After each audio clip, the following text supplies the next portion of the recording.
အားလုံးပဲမင်္ဂလာပါကျွန်တော်ကကိုကျော်ရဲလွင်ပါ Node.js for Pre-Advanced Series ရဲ့နောက်ဆုံးအပိုင်းလေးတွားလိုက်ကြအောင်ဗျဒီအပိုင်းက AI အကြောင်းပါအဲ့တော့ AI ကလည်းခုတစ်ခေတ်ဖြစ်လာပါပြီပေါ့နော်တောက်လျှောက်လည်းတိုးတက်နေပါတယ်ဒီနေ့နဲ့မနက်ဖြန်တော့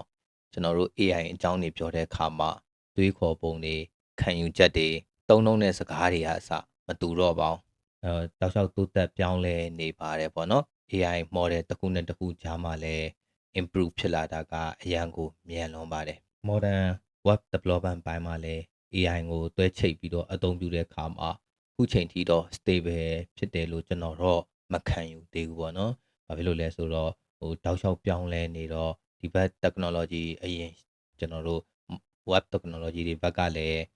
ဒီ AI နဲ့ဘယ်လို integration တွေလုပ်မလဲဘယ်လိုချိတ်ဆက်အသုံးပြုမလဲဆိုတော့ဟာကိုသူတို့လည်းစူးစမ်းနေရတော့မှာပေါ့နော်အခုလောလောဆယ်ကာလမှာတော့ AI နဲ့ video တို့နော် AI နဲ့ content creation တို့နော်နောက်ပိုင်း event trigger တွေတနည်းအားဖြင့် Anagram လိုမျိုးပေါ့နော်အဲ့လိုဟာတွေကတော့တော်တော်လေးကို popular ဖြစ်နေတယ်ပေါ့နော်ကျွန်တော်တို့ developing ဘိုင်းမှာလည်း AI နဲ့ကုတ်ရေးတာကအင်မတန်မှကိုအခုနောက်ပိုင်းမှာတော်တော်လေးကိုပြောင်းလဲလာပါပြီပေါ့နော်အဲ့တော့ဒီဟာနဲ့ပတ်သက်ပြီးတော့ AI ကိုလေ့လာသင်လား AI ကိုမလေ့လာသင်ဘူးလားဆိုတာကတော့ကိုယ်တိုင်ပဲသက်ဆိုင်ပဲထင်ပါတယ်ပေါ့နော်ဒါပေမဲ့ AI မတက်ရင်တော့ AI ကိုကျွမ်းကျင်ကျင်အသုံးမပြုတတ်ရင်ပေါ့နော်အဲ့ဒါဆိုရင်တော့ကျွန်တော်တို့အနာဂတ်မှာတော့နောက်ကျကြံခဲ့မဲ့အခြေအနေတော့ရှိပါတယ်ခင်ဗျအဲ့တော့ AI ကိုလည်းအသုံးပြုပါပေါ့နော်ဒါကြောင့်မို့လို့ကျွန်တော်ရဲ့ဒီသင်တန်းကျညာဆိုင်းဘုတ်တွေမှာဆိုရင်လေ့လာပါလေ့ကျင့်ပါ AI ကိုခိုင်းပါဆိုတဲ့ပုံစံနဲ့တွားပါတယ်ကျွန်တော်တို့လူသားတွေကမလေ့လာလို့တော့မရပါဘူးနော် AI တော့သူ့ဘာသူ sub learning နဲ့တွားနေတာပဲလေနော်အဲ့တော့ကျွန်တော်လူသားရောမလေ့လာ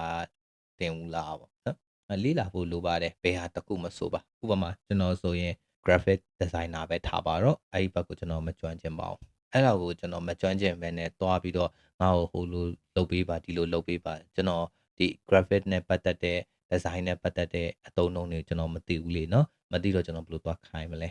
နော်အဲ့တော့မဖြစ်မနေရတော့လေ့လာဖို့လိုပါတယ်ပြီးွားရင်လေ့ကျင့်ဖို့တော့လိုပါတယ်နော်ကိုခိုင်းခြင်းနဲ့ကိုလိုချင်တဲ့အတိုင်းရဖို့အတွက်ဆိုတာကကိုယ်တိုင်လေ့ကျင့်ထားမှရမှာပါโอเคအရင်တော့ကတော့လေ့ကျင့်ပြီးွားရင် apply အသုံးချပါပေါ့နော်အသုံးချတဲ့အခါမှာကျွန်တော်တို့ကအရင်တော့ကိုယ်တိုင်လက်နဲ့ manual လိုက်ရေးရတာပေါ့ဗျာနော်အဲ့တော့အခုနောက်ပိုင်းတော့မလိုတော့ပါဘူးကိုကဒီအကြောင်းအရာကိုသိသွားပြီဆိုရင်ဒီလိုမျိုးအသုံးပြုပေးပါလို့ပြောရဲဆိုရင်တော့ကျွန်တော်တို့အတွက်တော်တော်လေးကိုအသုံးဝင်မှာပါနော် AI ကိုပြန်လဲခိုင်းနိုင်တယ်ဆိုရင်တော့အသုံးဝင်မှာပါခင်ဗျာအဲ့တော့ AI ကလည်း modern web technology တွေဘက်မှာတော်တော်လေးကိုပြောင်းလဲတိုးတက်လာပါပြီခင်ဗျတော်တော်များများအသုံးများတာဆိုရင်တော့ AI ကို machine learning ရယ်နော် data processing အခုဒီ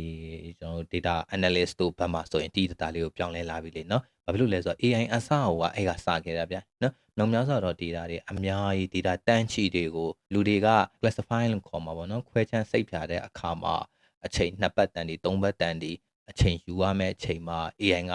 မိနစ်ပိုင်းလေးအတွင်းမှာပြီးအောင်လုပ်လိုက်နိုင်တယ်ပေါ့နော်ဒါကြောင့်မလို့AI ကစလာကြတဲ့ဟိုကအဲ့ဒီဘက်ကိုအဓိကအသုံးပြုဖို့အတွက်လာရင်ကနေနောက်ပိုင်းဘက်ပေါင်းစုံမှာ AI ကတိုးတက်လာတာဖြစ်ပါတယ်ပေါ့နော်တော်တော်များများတော့ AI နဲ့ real time data တွေကို analyst လုပ်တဲ့ဟာမျိုးပေါ့နော်ဥပမာ game ပွဲတစ်ပွဲပေါ့နော်ကျွန်တော်တို့ဟိုပြီးခဲ့တဲ့ရက်တုန်းကဆိုရင်mobile legend event လေးတစ်ခုလာသွားလေနော်အဲ့တော့အဲ့ဒီမှာဆိုရင်ဥပမာ live မှာဘယ်လိုရနိုင်တဲ့ data ဒီပွဲကတော့နိုင်တယ်ရှုံနိုင်တယ်เนาะနောက်ွယ်မှာဒီ hero ရဲ့အားသာချက်အားနည်းချက်တွေနဲ့နောက်ွယ်မှာ analyst တခါတည်းလုပ်လို့ရတဲ့ဟာတွေเนาะဒီလိုဟာမျိုးတွေဒါဖြစ်လာပါပြီပေါ့เนาะဒီ event မှာတုံးတာမတုံးတာကိုတက္ကနာပါပေါ့เนาะကျွန်တော်ဆိုလိုချင်တာကဒီလို hero တွေ pick like ကြတဲ့ဟိုကဘယ် hero ကနိုင်ချေရှိတဲ့တစ်ဖက်ကို counter ဘယ်လိုနိုင်တဲ့ချင်း real time ကျွန်တော်တို့ analyst လုပ်လို့ရပြီเนาะအဲ့ဒါအရင်ကတည်းကတော့ရှိပါတယ်ဒါပေမဲ့ AI နဲ့ကကြတော့အခုပုံမြန်သွားတာပေါ့နော် okay အဲ့တော့နောက်တစ်ခုက model တွေအသုံးပြုတာများလာပါတယ်ခင်ဗျအဲ့တော့တော်ကြည့်ရနော်တိတိတတ်တာဆိုရင်တော့ AI နဲ့ဘာတွေအသုံးပြုတာများလဲဆိုရင် NLP လို့ခေါ်တဲ့ကျွန်တော် processing တွေအလုပ်လုပ်တဲ့အခါမှာအသုံးပြုတယ်နောက်တစ်ခုက computer vision တွေမှာအသုံးပြုတယ် computer vision ဆိုတဲ့အပိုင်းကကြတော့ image တွေကိုဒီ recognize လုပ်တာမျိုး facial ကျွန်တော်ဒီမျက်နှာနဲ့ပတ်သက်တဲ့ detect လုပ်တာမျိုးပေါ့နော်မျက်နှာ action တွေနော်လူခွဲခြားတာတွေနော်အဲ့ဒါမျိုးတွေကိုလုပ်တဲ့အပိုင်းမှာအသုံးပြုတာများပါတယ်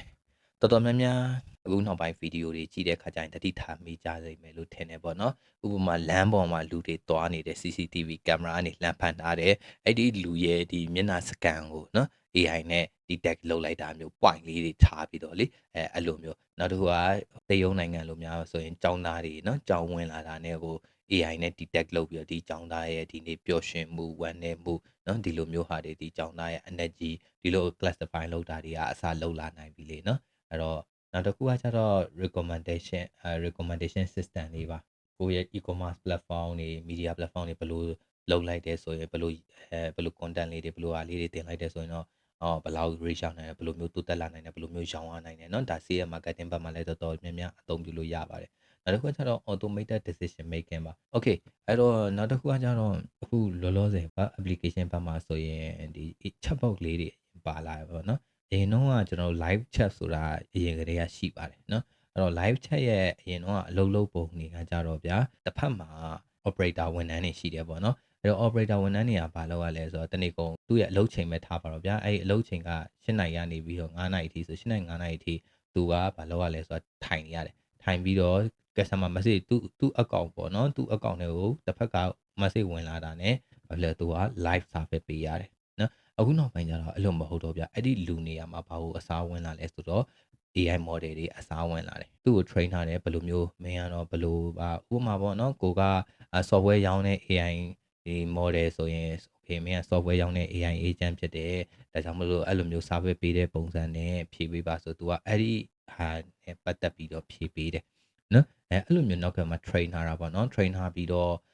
ကိုယ့်ရဲ့ AI model ကိုကိုယ့်ရဲ့ website နဲ့ချိတ်ဆက်ပြီးတော့အသုံးပြုတာလေးကတော်တော်လေးကိုခက်စားလာတယ် website တော်တော်များများမှာလည်းဒါကိုအသုံးပြုလာတယ်နော်တချို့တွေဆိုရင် feature တွေလုပ်ပြီးတော့တောင်ရောင်းတာတွေရှိပါတယ်ပေါ့နော်အဲ့တော့ဒါက AI chatbot တွေနောက်ွယ်မှာ model တွေကတော့ပါတာပေါ့ဗျာနော်အဲ့လို okay ဟုတ်ပြီဒါဆိုရင်အဲ့အရာတွေကိုလောလောဆယ်ကိုကပေါ့နော်ကိုတိုင်း model တွေကိုယ့်ရဲ့ set မှာမသုံးနိုင်မထိုင်နိုင်ဘူးလို့ပဲသုံးမလားမြန်မာစကားလုံးပေါ့နော်ဒါကလည်းတစ်မျိုးပါပေါ့နော်အဲ့တော့ကိုယ့်ရဲ့ set ထဲမှာ AI model တွေမထိုင်ထားနိုင်ဘူးတနည်းအားဖြင့် setup မလုပ်ထားနိုင်ဘူးပေါ့နော်AI model set လုပ်တယ်ဆိုတာက performance ကောင်းကောင်းနဲ့ဆိုရင်နောက်ကွယ်မှာ set ကကိုယ့်ရဲ့ machine ကအရန်memory usage တွေเนาะဒီ data usage တွေအရန်ရှိပါတယ်အဲ့တော့ကိုကအဲ့ဒီအစားเนาะကျွန်တော်တို့ဒီ monthly subscription တွေဝယ်ပြီးတော့သုံးမယ်ဆိုရင်တော်များများအသုံးပြုများတာတော့ OpenAI ပေါ့เนาะအဲ့တော့ OpenAI မှာ monthly subscription တွေဝယ်ပြီးတော့ API key ပေါ့เนาะအဲ့ဒီ key ကိုယူကိုယ့်ရဲ့ project မှာ set up လုပ် API ခေါ်နော်အဲ့လို API ခေါ်တွေကအရန်လွယ်ပါတယ်ဗျာSES နဲ့ပြီးတော့သူ့ရဲ့ endpoint ကိုခေါ်ပြီးတော့ကိုယ့်ရဲ့ application setup လေးလုပ်ထားလိုက်ပေါ့ဥပမာ chatbot message နဲ့ပြန် message ပြတဲ့ဟာလေးဆိုအရန်လွယ်ပါတယ်နော်အဲ့ဒီ video လေးတွေကလည်းတော်တော်များများကျွန်တော်တို့ဒီ YouTube platform တွေမှာတော်တော်များများရှိပါတယ်နော်ဘာမှမခက်ပါဘူးအဲ့တော့နောက်တစ်ခုကကြတော့ဗျာဒီ machine learning နဲ့ပတ်သက်လာရင်ပေါ့နော်အသုံးများတာကတော့အများကြီးရှိတယ်ဗျာနော်ပိုင်ချက်လာမသိဘူးနော်Python နဲ့ပတ်သက်ပြီးတော့ပဲထွက်ထားတာရှိအဲ့တော့နောက်တစ်ခုကကျတော့တကယ်လို့ GS နဲ့အသုံးပြုခြင်းနဲ့ဆို TensorFlow တို့ဘာလို့ရှိတယ်နော်ကျွန်တော်ဆိုရင်တော့ Python နဲ့တော့ project လေးတွေလုပ်ခဲ့ပူးတယ်နော်အဲ့တော့ထားပါတော့ Python ကိုတော့ကိုကတော့ပူတဘောကြတာပေါ့အဲ့လိုမျိုးကြရင်လေနော် JavaScript နဲ့လည်းဒီ TensorFlow အသုံးပြုပြီးတော့လုပ်လို့ရတယ်နော် TensorFlow က JavaScript မှာမဟုတ်ပါဘူး Java တို့နော်အဲ့လိုမျိုး programming language တွေနဲ့လည်းချိန်ပြီးတော့သုံးပြုလို့ရတယ်အဓိကသူက open source ဖြစ်တယ် support ပေးထားတာကdevelop လုပ်ထားတာ Google ကဖြစ်တယ်လို့သိရတယ်ပေါ့နော်ဒီ machine learning နဲ့ပတ်သက်ပြီးတော့ကိုယ့်ရဲ့ web application ထဲမှာထည့်ခြင်းနဲ့ဆိုရင်ဒီ TensorFlow တို့ဘာလို့နဲ့ setup လုပ်ပြီးတော့ configuration လုပ်ပြီးတော့ study လုပ်ပြီးတော့ကျွန်တော်တို့အသုံးပြုကြည့်လို့ရပါတယ်ခင်ဗျာကျွန်တော်နိုင်ငံမှာဆိုရင်တော့ဤပညာအားနည်းမှုကြောင့်ပေါ့နော်အခုဒီဟာအသုံးနေမှုမယ်လို့ထင်တယ်ပေါ့နော်ဒီလို process တွေကအသုံးမပြုနိုင်တာမဟုတ်ဘူးကျွန်တော်နိုင်ငံမှာတကယ် professional developer တွေအများကြီးပါနော်ဒါပေမဲ့ requirement ပေါ့နော် market ရဲ့လိုအပ်ချက်ပေါ့ market လိုအပ်ချက်ကလောလောဆယ်ကာလမှာမရှိသေးတာပေါ့နော်အဲ့တော့ develop လုပ်နေတဲ့ international သုံးလို့ရအောင်လုပ်နေတဲ့ international ကမြန်မာတွေလည်းအသုံးပြုတယ်တခြားသူတွေလည်းအသုံးပြုတဲ့တကယ်software တွေလည်းအခုရှိနေပါပြီပေါ့နော်ဒီလိုဟာလေးတွေလည်းအသုံးပြုလို့ရတယ်တို့တဲ့ဖြင့်ဆိုရင်ဗျအခုနောက်ပိုင်းဆိုရင်ပုံမှာပေါ့နော်ထိုင်းလောက်စင်ကာပူလောက်ရောက်နေတဲ့ဟိုဟာဆိုရင်တော့တော်တော်များများသိကြမှာပါကျွန်တော်တို့ဒီ Shopee တို့ Lazada တို့မှာဆိုရင် ကိုကအရင်တော့ပစ္စည်းတစ်ခုရှာချင်တယ်ဗျာပစ္စည်းတစ်ခုရှာချင်တယ်ဆိုရင်ဥပမာထားပါတော့သွားတိုက်စီပေါ့သွားတိုက်စီကိုလိုချင်တဲ့သွားတိုက်စီရှာချင်တယ်ဆိုရင်အဲ့ဒီသွားတိုက်စီနာမည်ကိုကမှတ်မိနေအောင်ပဲနော်နောက်တစ်ခုကကြတော့ဘယ်ဆိုင်ကလည်းဘယ်လိုလဲဘယ်လောက်အဲ့လိုမျိုးပေါ့နော်တချို့ပစ္စည်းတွေဆိုရင်site တွေအဲ့လိုမျိုးတွေကအစတေချာပြောမှကိုလိုချင်တဲ့ပစ္စည်းကကြလာတာအခုကမလို့တော့ဘူးအဲ့လို application တွေရဲ့ search bar မှာဓာတ်ပုံလေးတွေနဲ့ search လုပ်လို့ရတာပါလာအဲ့တော့အဲ့ဓာတ်ပုံ upload ပေးလိုက်တာပေါ့နော်ဒီကိုလိုချင်တဲ့ပစ္စည်းရဲ့ဓာတ်ပုံကို upload ပေးလိုက်ရင်ဘာလုပ်လဲဆိုတော့နောက်ကွယ်မှာ AI detect နဲ့ဒီပစ္စည်းကဘာမော်လဲဘာပေါ်ပစ္စည်းလဲဘာမော်လဲ classify လုပ်ပြီးတော့နောက်ကွယ်မှာအဲ့ဒါနဲ့ပတ်သက်တဲ့နော်အနည်းဆက်ဆုံး product တွေအကုန်လုံးကျွန်တော်တို့ကိုပြန်ပေးတယ်နော်ဒါမျိုးပါအဲ့တော့ဒါက AI ကိုအသုံးပြုပြီးတော့ machine learning တွေပါသူတကွာပေါ့နော်detect AI detect တွေနဲ့ image detect တွေကိုအသုံးပြုပြီးတော့ဝန်ဆောင်မှုပေးလာတဲ့ feature လေးခုနောက်ပိုင်းဆိုတော်တော်များများအသုံးပြုတာများလာတယ်နော်အဲ့တော့ okay AI ကတော့ဗျာတောက်လျှောက်တိုးတက်နေပါတယ် AI အကြောင်းပြောမယ်ဆိုရင်တော့အများကြီးဖြစ်သွားမှာနော်အဲ့တော့အခြေခံအနေနဲ့ဆိုရင်တော့လက်ရှိမှာဆိုရင်ကျွန်တော်တို့ဒီတော်တော်များများအသုံးပြုတာက AI chatbot လေးတွေ image detection လေးတွေနော်အဲ့လိုမျိုးလေးတွေအသုံးပြုတာများလာပါတယ်ခင်ဗျာကျွန်တော်ဒီ playlist တစ်ခုလုံးကိုတစ်ဆင့်တစ်ဆိုင်ကြည့်ရှုပေးတဲ့အတွက်လည်းကျေးဇူးတင်ပါတယ်နောက်ထပ် playlist တွေနဲ့ပြန်လည်ဆုံတွေ့ပါအောင်မယ်ခင်ဗျာကျေးဇူးတင်ပါတယ်